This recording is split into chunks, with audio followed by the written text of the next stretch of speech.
Calon Presiden Ganjar Pranowo menyebut hak angket adalah cara terbaik untuk menghadapi dugaan kecurangan pemilu 2024. Tapi Ganjar menyebut usulan hak angket bukan sebuah gertakan. Ganjar mengatakan ada banyak cara untuk menyikapi polemik penyelenggaraan pemilu dan hak angket dinilai merupakan cara yang tepat untuk menghadapi kondisi pemilu saat ini. Ganjar menuntut DPR jangan diam atas dugaan kecurangan pemilu.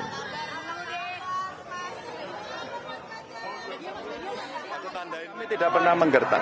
Kami menyampaikan cara yang biasa saja.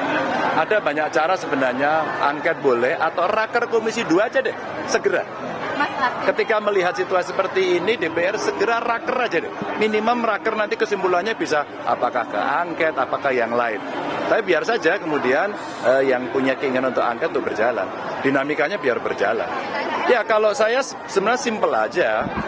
Angket itu adalah cara terbaik ketika kemudian hari ini kondisi pemilunya seperti ini. Saudara, ada sejumlah syarat jika hak angket pemilu ingin digulirkan di DPR. Di antaranya jumlah pengusulnya minimal 25 orang dan lebih dari satu fraksi.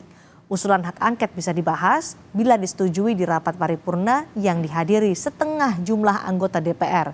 Kemudian hak angket bisa disahkan jika disetujui lebih dari setengah jumlah anggota DPR yang hadir dalam rapat paripurna.